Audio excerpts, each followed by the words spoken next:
Hello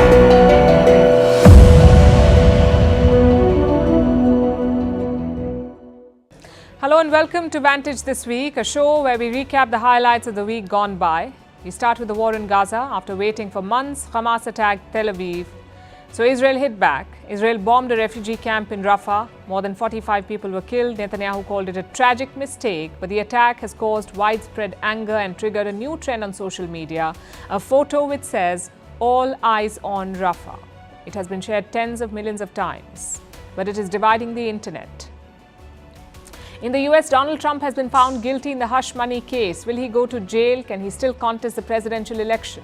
And speaking of elections, this week millions of South Africans cast their ballot and the election results are pouring in along expected lines. We'll bring you the updates and also discuss why adults still dream about school exams. All this and more lined up. Let's get started.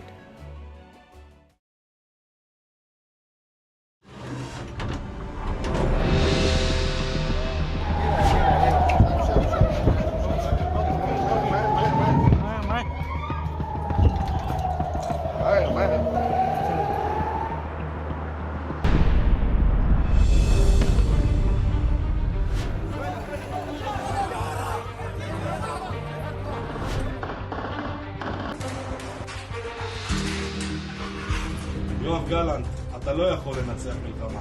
תתפטר.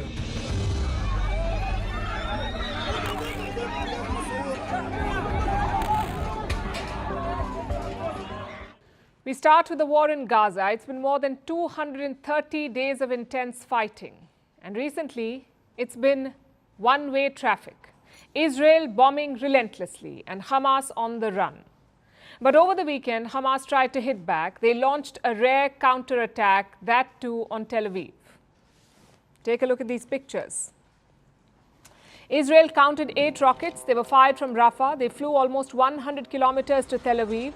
It's one of the biggest cities in Israel, also the country's commercial capital. Tel Aviv was last targeted around 4 months back. Since then, it's been largely peaceful. That peace was disrupted on Sunday. Israel says they shot down most of the Hamas rockets, but air raid sirens did go off.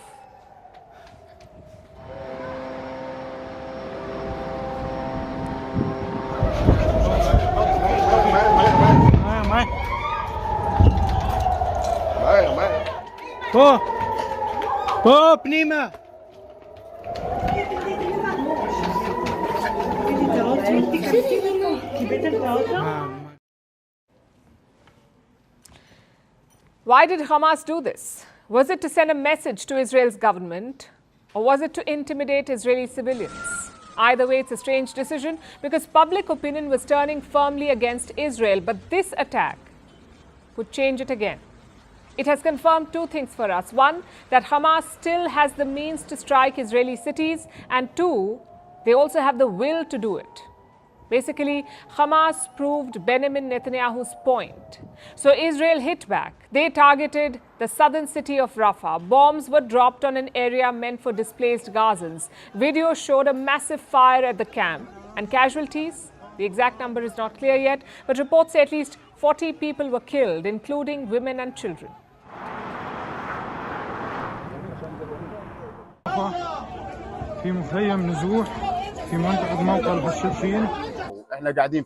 Suddenly, we heard the sound of a missile. We ran and found the street covered in smoke. We did not see anything. We went into the house and did not find anyone when we checked over the wall and found a girl and a young man who had been cut into pieces.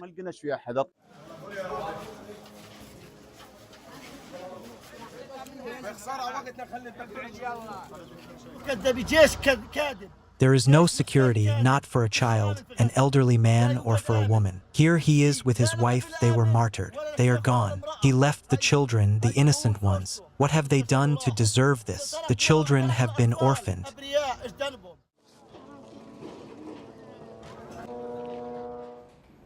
It's horrifying. But was it also deliberate? Well, there is no other explanation. A refugee camp is pretty obvious on a map, so bombing it is a deliberate act, and not a new one for Israel, by the way. They have repeatedly been accused of targeting civilians. But this time, there is more outrage because of these pictures. We've seen babies being rushed out of hospitals and civilians burnt alive in the inferno. So Israel has been forced to give an explanation. A military prosecutor called this incident grave. She also said it is under investigation. Some incidents, like last night's incident in Rafah, are very difficult. The details of yesterday's incident are still under an investigation, which we are committed to conducting to the fullest extent. Israel Defense Forces regrets any harm to non-combatants during the war. Couple of things to note here. First of all, this is not collateral damage. This is deliberate targeting. And secondly, it's a backward step by both sides. Hamas did the same thing on October 7. They unleashed a brutal terror attack on Israel. And who paid for it? The people of Gaza. 8 months later, they have done it again. Instead of peace, Hamas chose violence. Same with Israel. Last week was a political nightmare for them. A United Nations court asked Prime Minister Netanyahu to stop the Rafah offensive. A prosecutor is trying to arrest him. And what does he do? Bomb a refugee camp. Netanyahu is trying to capitalize on recent events. In his pitch, it is not Netanyahu versus global courts. It is Israel versus the world. It's a pitch that can potentially unite Israelis, but only in the short run. In the long run, people will only remember two things: who won and how did they win. And that's the worry for Netanyahu. Many Israelis disagree with his methods. They want him to focus on talks, on getting hostages released from Gaza. Others think that he should push on, destroy Hamas even at the cost of civilian lives. And the biggest worry? These divisions are seeping into the military. Take a look at this video. It shows an IDF soldier somewhere in Gaza. The graffiti behind him is linked to an outlawed Jewish supremacist group. And what is he saying in this video? That Defense Minister Yoav Gallant must quit. Now, Gallant has questioned Netanyahu's policy. He wants Israel to focus on post-war Gaza. But Netanyahu says, let's beat Hamas first. And this soldier in the video backs the Prime Minister. He wants complete victory over Hamas in Gaza. If not, then he says 100,000 soldiers will revolt. And this is unprecedented. Israel's army has always been apolitical. They have never picked sides in domestic squabbles. So why are they doing it now? Because October 7th has divided the country. Around 70% Israelis want to fight until Hamas is defeated, but 62% also say that total victory is impossible. Thus, Prime Minister Netanyahu is deeply unpopular. 71% Israelis want him to resign, either now or right after the war. They want him to go. We saw evidence of that on Saturday. A massive anti-government protest was organized in Tel Aviv. Thousands of people turned up, including families of hostages in Gaza. Most of them had the same message. War won't get our family back, only negotiations will. But the question is, can the talks resume? It depends on political will. Hamas's rocket attack does not inspire confidence. Neither does Israel's response. Negotiations are the need of the hour because this war is changing both sides permanently. Gaza is now a scarred land, both physically and socially, and Israel's divisions are threatening their most prized institution, their army. So now is the time to pause and pull back.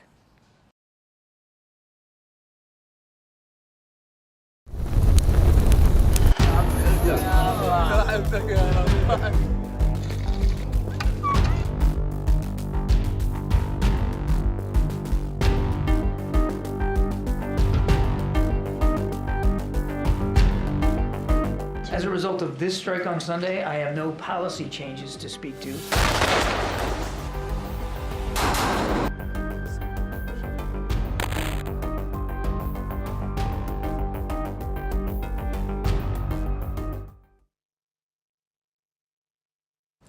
It's a rallying call, it's a slogan, and it's a political reality, all of it rolled into one. Social media has been flooded with a picture. Let me pull it up for you. It shows a massive refugee camp in the desert. Look at how the tents have been arranged. It reads, "All eyes on Rafah." And if you're wondering, yes, this image was generated by artificial intelligence. It was not clicked in Rafah. But it is going viral. This picture has been shared millions of times by movie stars, by athletes, and by politicians. Look at some of the prominent names: pop star Dua Lipa, model Bella Hadid, cricketer Travis Head.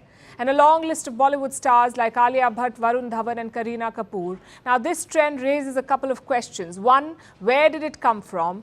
2, how did it spread? And 3, why now? The slogan itself came from the WHO, the World Health Organization. One of their officials made this comment in February. He was speaking after Israel ordered Rafah's evacuation. He said, "All eyes are on Rafah." But how did the image spread? It's not clear who made this picture, but rights groups picked it up, like Save the Children, Oxfam and Justice in Palestine. All of them shared this picture on social media, then celebrities picked it up, or maybe their PR teams did. And that's how it blew up.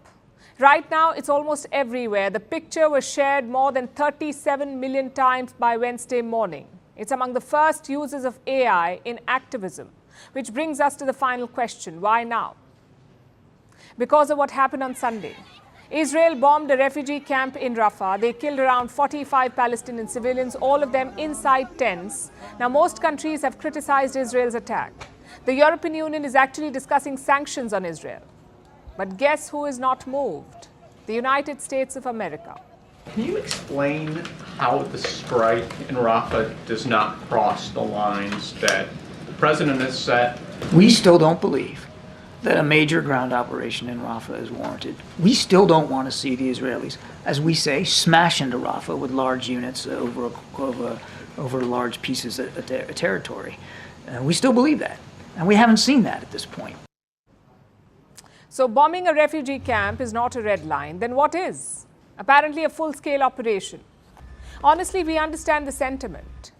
We're talking about the United States here, a country that has bombed 30 other countries, 30 countries, a country whose wars have killed 400,000 civilians. So clearly a refugee camp is nothing for them. But where does that leave accountability? Who will investigate this attack? Israel themselves. Their military is probing Sunday's bombing. You can guess what they will find. Maybe an accuracy issue or a problem with the camp structure. But the world may not buy it. United Nations agencies have already questioned Israel's excuses. They don't think this was a mishap. They think it was deliberate. Same with eyewitnesses. They say the refugee camps were housing wounded children. We heard this called a tragic mishap, a mistake. I guess the question is, what then to call the ferocious attacks that have killed thousands and thousands of children? How do we describe the actions that have pushed an entire population to starvation? I heard a strong sound and found smoke rising from the tent. I went into the tent and found the woman was bleeding and the children were bleeding. All the children that were in the tent were wounded. Not one of them came out in one piece. Could this be a turning point? The point where the world says no more. It certainly looks like it. Sunday's strike has re-energized the protests. We've seen demonstrations across the world in Western cities, in Arab capitals, and on social media.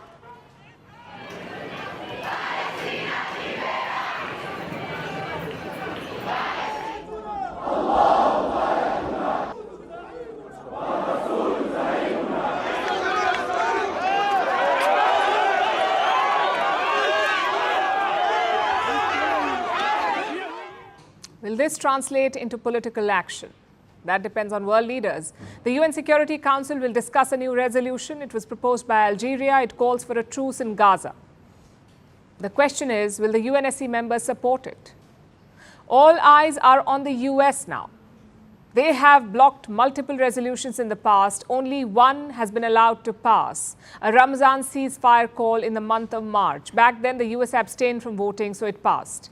Now, we'll have to wait and see what they do this time. Abstain, support or veto. Of course, the final decision is up to Israel. They've already made their position clear. We do not care about the UNSC. So resolution or not, the attack will continue. Israeli tanks have already reached the center of Rafah. Many of the residents have started fleeing. Some to refugee camps on the outskirts, others to Khan Yunis, which is a city in the north of Rafah. A city north of Rafah, Khan Yunis. So Netanyahu's plan is pretty clear. He knows that the US will not support an all-out assault, so he's bleeding Rafah. He's using airstrikes to drive people out, and the civilian casualties, as Netanyahu said, a tragic mistake, but not tragic enough to make him stop the war.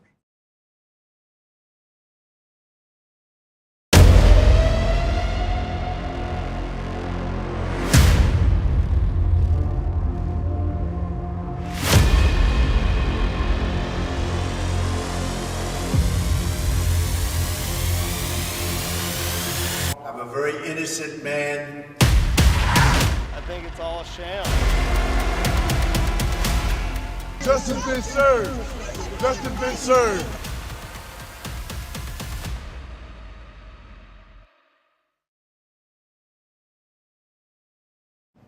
It's a historic day in the United States, but not in a good way. A New York court has convicted Donald Trump. Nothing like this has ever happened before. No former president had ever been tried or convicted in America, so Trump is the first.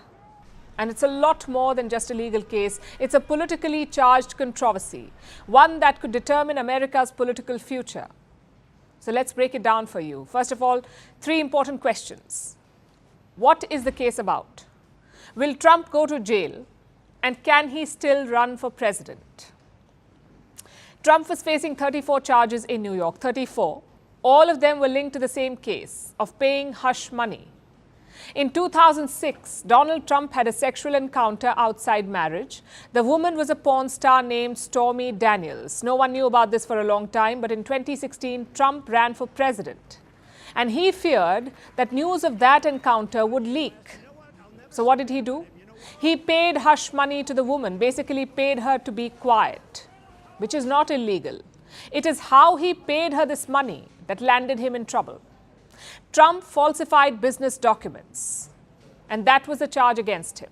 The prosecution built quite a strong case. They called 20 witnesses in total. One of them was Trump's fixer, the man who paid this hush money in 2016. So the case ended in conviction. Trump was found guilty, which brings us to question number 2. Will Donald Trump go to jail? Highly unlikely. The maximum punishment is 4 years in jail, but that's pretty rare. Judges often give a few months or even a fine. And in this case, it's not just any convict we're talking about, it's Donald Trump. He's a senior citizen and a former president, so putting him in jail is a tough call. Also, Trump can appeal this verdict. His team has already signaled that they will do it. And if they do, things will get delayed. Trump's sentencing is slated for July 11th, but an appeal could push that back. Which brings us to the final question. Can he still run for president? Surprisingly, yes, he can. Being convicted or jailed does not disqualify you. It's quite different from India's system. Here, a conviction does disqualify you. You cannot run for office then. But that's not the case in America, so that's not a worry for Donald Trump. In fact, he's trying to weaponize this conviction. Trump has always pitched himself as a political outsider, as a man persecuted by the deep state. So this plays right into his narrative. This was a disgrace. This was a rigged trial by a conflicted judge who was corrupt. The real verdict is going to be November 5th by the people. I'm a very innocent man, and it's okay. I'm fighting for our country. I'm fighting for our Constitution. This was done by the Biden administration in order to wound or hurt an opponent, a political opponent, and I think it's just a disgrace. Classic Trump, defiant as always. But how will this affect his election chances? Well, among his supporters, it's a boost. Many of them see this as a witch hunt. So the conviction will not move them. If anything, it will solidify their perception that this whole thing was rigged by Joe Biden. That's what Trump supporters believe. And we are already seeing evidence of that. After the verdict, people rushed to Trump's campaign website. They wanted to donate money. The traffic was so much that the website crashed. Eventually, the donations resumed, and guess how much the Trump campaign has raised? Almost $35 million. After the conviction, $35 million. Even on the streets, it's the same sentiment. Trump supporters are refusing to accept that he is guilty. I think it's all a sham. I think they shouldn't be able to run election interference the way they are. At the end of the day, it's only going to increase his support like every other time they indicted him. He's actually going to win because it's in the public's eye how they're using this judicial system just to penalize him, to get him away from running for president again. So Trump voters are unmoved. But what about the rest of America? Opinion polls show a tough fight between Joe Biden and Donald Trump. So the focus is on swing states. You can't just depend on your core vote bank anymore. You need to get the fence sitters. Among them, this conviction could be a deal breaker. Let's look at some of the polls. YouGov has just published one. It says 50% Americans agree with Trump's conviction. They agree with the conviction, only 30% disagree. The other poll is from January this year. It covers America's 7 swing states. And what did it find? 53% voters said they would not vote for Trump if he was convicted, and that number rose to 55% if he was jailed. So the big takeaway is this: Trump voters do not care about the conviction, but the swing voters do. The question is, how will these sentiments play out in the days ahead? A lot depends on the narrative, how Joe Biden and Donald Trump address this issue. Biden has not said much until now. The White House said it respects the rule of law. It's a very business-like statement. But in campaign season, don't expect that to continue. The tone will sharpen. Reports say Biden's aides are looking to capitalize. Going forward, they want to call Trump a criminal. Now, technically, that won't be wrong. But such strategies can backfire. I'm sure Trump will also refine his approach going forward. He too will weaponize this verdict. Now, talk about the irony. 2 old white men, 2 unimpressive candidates, and they're giving America its most nail-biting election in years. Speaking of divisions, it's not just limited to Western countries. I could say the same about Western companies. Remember what they said in 2022? We will leave Russia. We will not support Putin's invasion. That's what Western companies said in 2022. Well, it's 2024, and guess what? Most of them are still operating in Russia. A new report has the numbers. Less than 400 companies have exited Russia, around 1,200 scaled back operations, and more than 2,000 companies still remain. So much for boycotting the Russian economy. Out of these, 3 names stand out. Avon Products, which is a cosmetics company, Air Liquide, the French gas company, and Reckitt, a UK consumer group. All 3 of them promised to leave Russia after the war broke out, but none of them have. I have more examples for you. Pepsi stopped its Russia operations in March 2022, but they still run a dairy business. It employs around 20,000 people. Same with Coca-Cola. Their drinks are made with a special syrup. After 2022, they stopped sending that syrup to Russia. So another company stepped up. Coca-Cola Hellenic. And guess who owns a 21% stake in that company? The parent MNC, Coca-Cola. So long story short, no one wants to leave. All their moral outrage has been shelved. The question is why? Because Russia made some shrewd moves. For starters, they imposed a sort of exit tax, a tax for companies wanting to wind up. It was around 15% of the sale amount. Another move was creating a 50% discount on asset sales. Let me explain that. Suppose you're a Western company in Russia, you have buildings or factories there, you have assets there. But after the invasion, you wanted to leave. So naturally, you will need buyers. If they are Russian buyers, you can only sell them at a discount, and that discount is 50%. So your asset value just halved. Would you like to take a loss in revenue like that? Or would you continue operations in Russia? Well, that was the question that they faced, and if money is on your mind, you would choose option 2, continue your operations. And that's what most Western firms have done. But forget the companies, let's look at Russia's economy as well, as a whole. There are more than 14,000 sanctions on Russia. They were supposed to cripple the economy, but the opposite is happening. Russia is projected to grow by 3.2% this year. That's faster than France, Germany, Britain, and the US. Again, the question is how? What explains this resilience?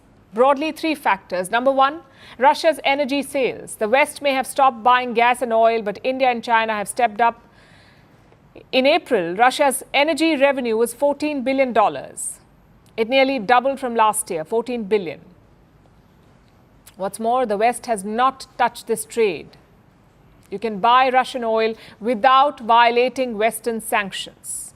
Reason number 2 why they're thriving is wartime spending. The fighting can indirectly drain your resources, but it also helps some industries like those making fighter jets or bullets or radar equipment or even army uniforms or food packets. Russia is expected to spend $140 billion on defense this year.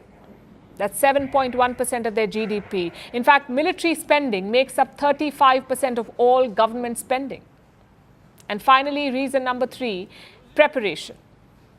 It started in 2014. Putin ordered the invasion of Ukraine's Crimea. The West responded with sanctions. And since then, he's been on a mission to make Russia sanctions-proof. Just look at foreign exchange reserves. Russia has around $631 billion in the bank. That's about the same as India. But don't forget, Russia's population is just 1/10 of India's. Such huge reserves keep their currency stable. Putin has also worked to de-dollarize. His biggest trading partner is China, but 90% of that trade happens in local currencies, the yuan and the ruble, which is why Putin is sitting comfortably. But the West did the exact opposite. They were gorging on Russian oil and gas. They never had a plan B. Putin probably had a plan B, C, and D. So the moral of the story is quite clear. Sanctions are not a silver bullet. You can beat them with proper preparation. Also, their effectiveness depends on one major factor: how many countries are imposing them. If it's just one group, like the West in this case, then good luck. It won't work. But if it is imposed globally, you may have a better chance. Our next story is about a number, 315 trillion. This number has great significance for the global economy. 315 trillion is the combined value of all the loans in the world, the total global debt.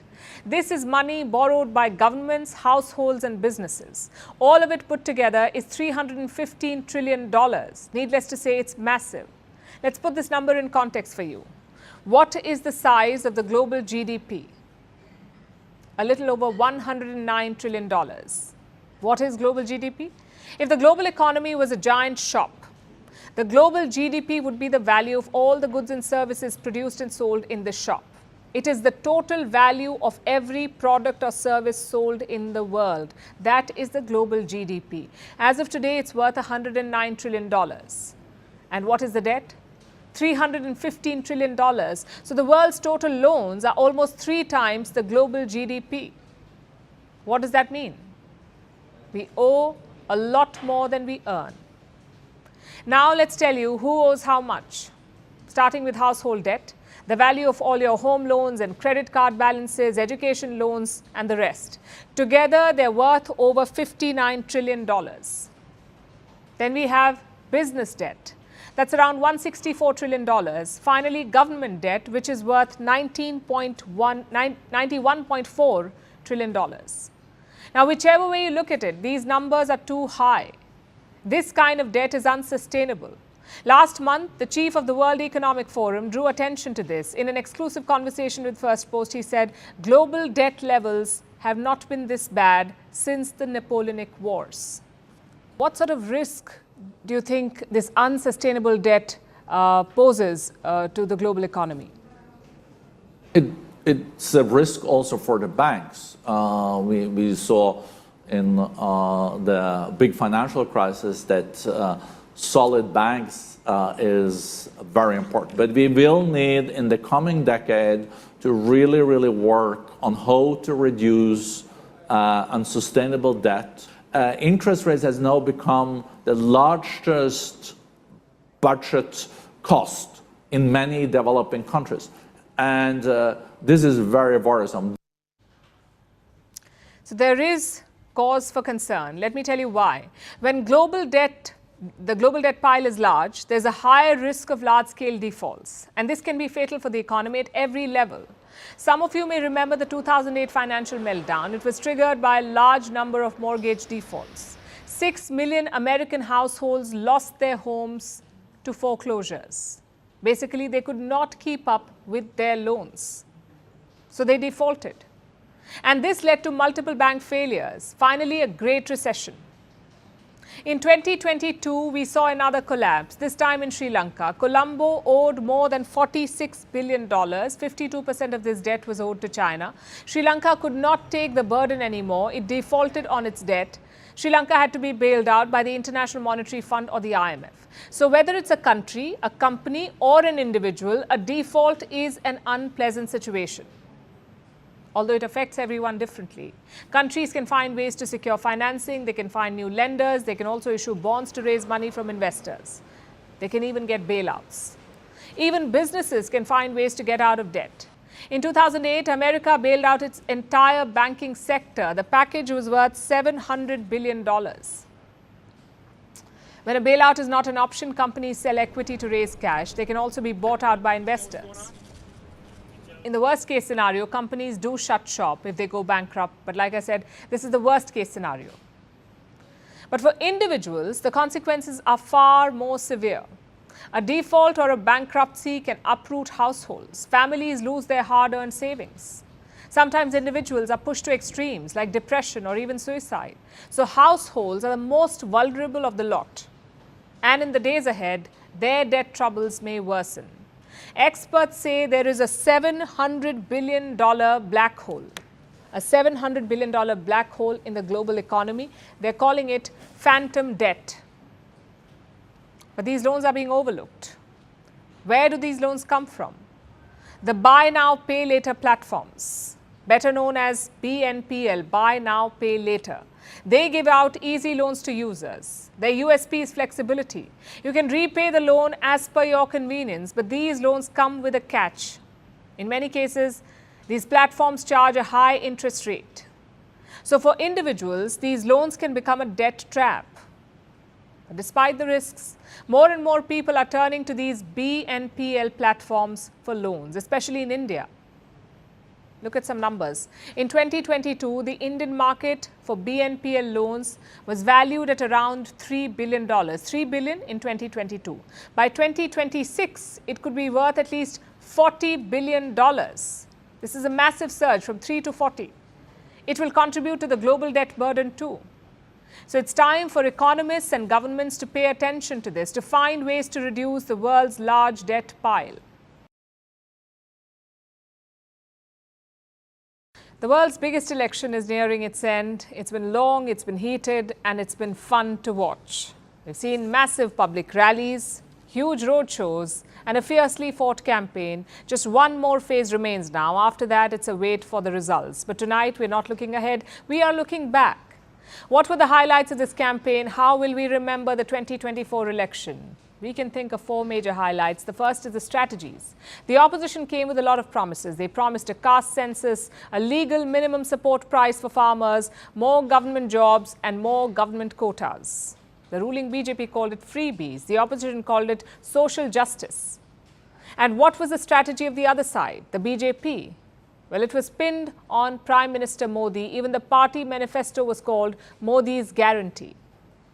He addressed 206 public rallies this time. He also gave 80 different interviews. Compare that to 2019 when he addressed 142 rallies. So clearly, the Prime Minister was more invested this time, also more combative. He made some explosive allegations against the opposition, the biggest being on wealth redistribution. Prime Minister Modi said the Congress party would snatch gold away from Indian women. It was probably the biggest showdown of this election. Highlight number 2, the social media war. 2014 was probably India's first social media election. 2019 went a step further, and this one fully embraced the online game. Plus, it came in the middle of an artificial intelligence wave, so political parties combined the two. We saw them making reels, using AI to mock rivals and also to spread their message. Let me show you some numbers. The BJP added almost 400,000 subscribers on X. That's between March and May. 4 lakh subscribers added. The Congress party added more than 300,000. And on YouTube, it was very different. The Aam Aadmi party added 1.5 million subscribers. The Congress party added 1 million. The BJP 360,000. So every party upped its social media game. And don't forget the memes. The Prime Minister himself posted this one of him dancing. Take a look.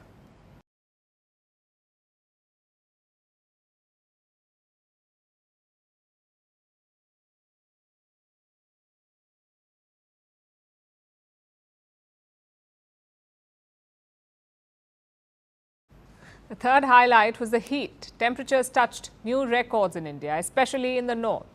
Around 18 people died in the state of Bihar today. 10 of them were election personnel. The Election Commission did try to address this. In some polling stations, paramedics were on standby. Even mist machines and cold water dispensers were set up. In Haryana, the locals pitched in. They handed out cold drinks and fruits to voters. I guess that's the beauty of Indian democracy. Same for campaigners. Imagine addressing so many rallies in this heat. It's bound to sap your energy. Though Congress leader Rahul Gandhi found a solution, he emptied a bottle of water on his head. Take a look. गर्मी है काफी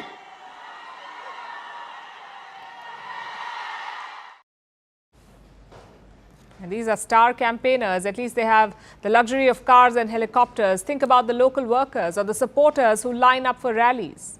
They deserve a lot of credit. Which brings us to the final highlight, the mind-boggling logistics. We're talking about the biggest election in history. 969 million voters, more than 1 million polling stations, 7 phases, 744 political parties and more than 8,300 candidates. Imagine the effort required. Some scattered violence has been reported, but things have largely been peaceful, which in itself is an achievement.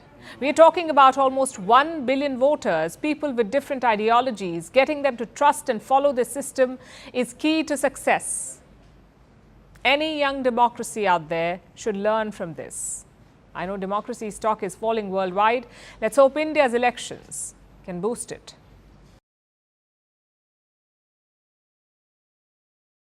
Our next story is from South Africa, where counting is underway after the general election. The election took place on Wednesday. Millions of South Africans cast their ballots.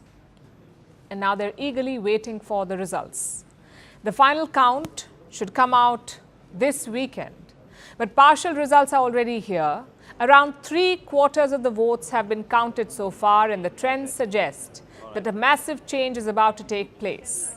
The African National Congress, the ANC, is on the back foot. The ANC is the party that has ruled South Africa for 30 years. It is the party of Nelson Mandela, the party that helped end institutional racism in the country. That's apartheid. They've ruled the country ever since, winning every election since 1994 with an absolute majority. But that may be about to change because the partial count says the ANC will not cross the 50% mark. At present, the ANC seat share is under 42%. With about 3/4 of the votes counted, it will be difficult for the party to reverse its fortunes. And this means that for the first time since apartheid ended, South Africa is looking at a coalition government. Opinion polls before the election said that this was going to be the most likely outcome. That to stay in power, the ANC will have to tie up with the other parties. Opposition parties have been looking forward to this. Look, I mean, I think it's a very good day for South Africa. When I said, tomorrow is a better country, well, today is a better country. We said for the last 30 years that the way to rescue South Africa is to break the ANC's majority. We've done that. They're going to end up in the low 40s. And that obviously opens up a whole new universe for politics in South Africa. That was the leader of South Africa's biggest opposition party, the Democratic Alliance, or DA. The DA may be looking at its best ever performance. It is currently polling at over 22%, making it the second largest party in South Africa. This is not enough for the DA to rule on its own, but they could propose to tie up with the ANC, offering a simple, stable two-party coalition in exchange for a say in governance, of course. But the DA is not the only party that can make this offer. There are currently 2 other parties who can do the same thing, the EFF and the MK party. The EFF, or Economic Freedom Fighters, currently have almost 10% of the vote, just enough to form a two-party coalition with the ANC. The EFF is run by this man, Julius Malema. He's a former ANC youth leader. He could offer to join hands with his former party. The coalition may get across the halfway mark, but it will not be a comfortable majority. The third option is also uncomfortable, especially for the ANC's leader, President Cyril Ramaphosa. That option is the ANC teaming up with the MK party. It is being led by former President Jacob Zuma, the MK party. They have over 12% of the vote and they can help the ANC cross the halfway mark, but it will come at a cost. You see, Zuma and Ramaphosa are old rivals. So Zuma may not offer support unless Ramaphosa steps down. Will the ANC discard Ramaphosa to appease Zuma, or will it opt for another partner? Because one thing is certain, almost certain, the ANC will remain in power. It's as though they must choose a match from a host of potential suitors, all competing to get a taste of power. And the ANC will probably pick the least demanding partner or opt for several smaller parties, those who have between 1 to 3% of the vote share. So they can form a multi-party alliance. Meaning the ANC is still very much in the driver's seat, but this is not something to celebrate. This election shows how far their popularity has fallen. From ruling alone and unchallenged for 30 years, it has now been forced to find allies. This is a fall from grace for the ANC and a lesson. No matter what great deed you've done in the past, unless you deliver consistently, the people will punish you at the ballot box. And we've been tracking this election very closely. You can watch our special show on South Africa's election results this Sunday with my colleague, Alison Lagrange.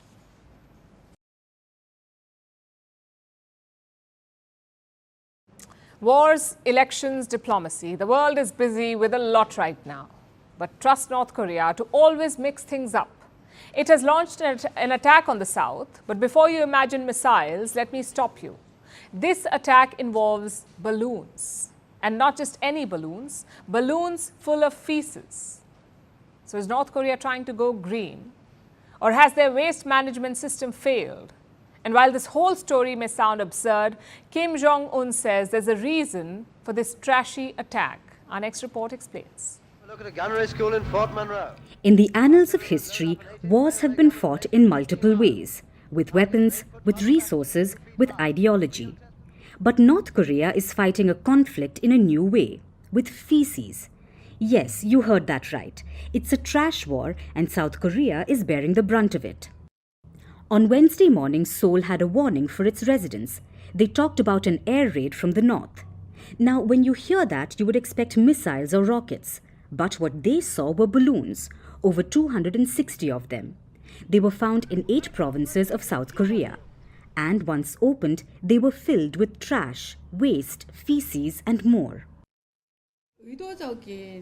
It was so creepy and scary.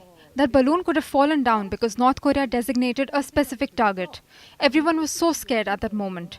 I wondered what would have happened to us if there were not just rubbish, but virus or chemicals. Now, the exchange of balloons is not new between the two Koreas. It was used in the Korean War, especially for propaganda. In 2016, North Korea launched balloons with material that attacked Seoul's leaders. In one launch, the balloons contained toilet paper and cigarette butts. South Korea, too, did not hold back. It responded by sending balloons that contained cash, banned K-pop music, media content, and choco pies, because the snack is also prohibited in the north. So what did the balloons that Pyongyang sent today carry? Well, most of it was rubbish, like plastic bottles, batteries, soil, shoe parts, and even feces. South Korea asked its residents to not touch them and even report any suspicious objects. I heard a loud sound of something huge falling down. Then something started flying around the road and police officers set up the police line right away. The investigation team came to the field and began the probe. But what explains this trashy move from Pyongyang? The trigger was a balloon attack last month. A South Korean activist sent banned content across the border, like leaflets condemning Kim Jong-un, and it looks like the North had had enough. So they hit back. Pyongyang called it a tit-for-tat action. Imagine the work it would have taken. It's a feat that combines the precision of a military operation with the creativity of a middle school prank. Meanwhile, South Korea's military condemned the act, calling it a clear violation of international law. In many ways, this rubbish war is a fitting metaphor for the state of international relations today. Amid wars, climate change, and economic crisis, we find ourselves dealing with poop balloons. It's a reminder that sometimes the pettiness of politics can overshadow the pressing needs of humanity.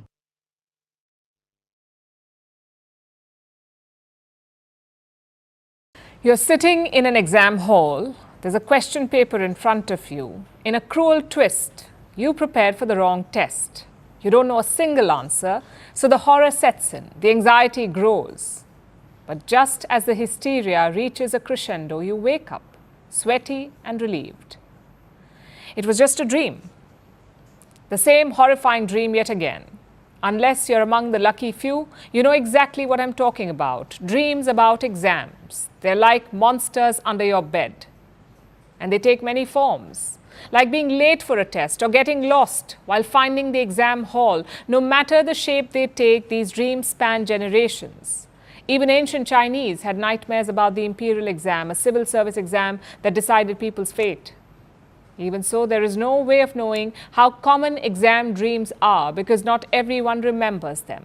But research says they happen to almost everyone. They haunt students, they torment grown-ups. Even those who last took a test decades ago, dreamers of all ages are dragged back into the classroom. But why school and why exams? We have a lot of things going on, impending deadlines, important meetings, in some cases even unwashed laundry. So why do exams stand out in our dreams? To understand that, let's answer a basic question first. What are dreams? While we sleep, our brains are awake. They're building on our memories, solidifying the things that we learned and processing our emotions. Brains are hard at work and their work produces an output. We call it a dream. We dream 4 to 6 times in a night. And if you have exams coming up in real life, if they have been on your mind while you're awake, they will feature in your sleep. And if the dream is bizarre or anxiety-inducing, this is your brain's way of training you for the unexpected. That is what research says. But if you haven't seen the inside of a classroom in years, then the dream points to a challenge in real life. It's not about exams, really. It's about your real-life challenges. It's about the feeling of being tested or the anxiety of not measuring up. You see, our brains categorize things, especially emotions. Similar emotions trigger similar dreams. For instance, a dream about driving a car with failed brakes is not about being a bad driver. It's about losing control of something. So when people come across difficult situations, when they feel that they're being tested, the brain reflects. But why does it jump to school exams and not, let's say, your first job interview? Because emotional memories are strong. Memories made during high-stress experiences are even stronger, and tests are some of the highest stressors. Plus, the more a memory is repeated, the stronger it gets. It stays with us. Meanwhile, our daily stressors are new. They don't have strong memory circuits. The brain cannot hook them into a dream. So instead of, if the brain panics about something in the now, it will go back to the old threatening memory of an exam. And that says a lot about how we feel about exams. But just because these dreams threaten you does not mean that they're all bad. In fact, research shows that they may be good for you. Students who dream of an exam are more likely to perform better. Science says that exam dreams are reassuring. They're a means for your brain to say, I know that there are things to do and I'm working on it. I am processing information. In simpler terms, scientists call it cognitive gain, which is said to be good for you. It is part of evolution. But if you would like to defy it and graduate from your dream school, then take the hint. Connect the events in your dream to the recent events in your life. Learn about what you're feeling and better prepare yourself in real life. But generally speaking, whether you forget the answers or show up in the wrong building, you don't need to overcorrect your dreams. After all, no matter what happens, you will always wake up.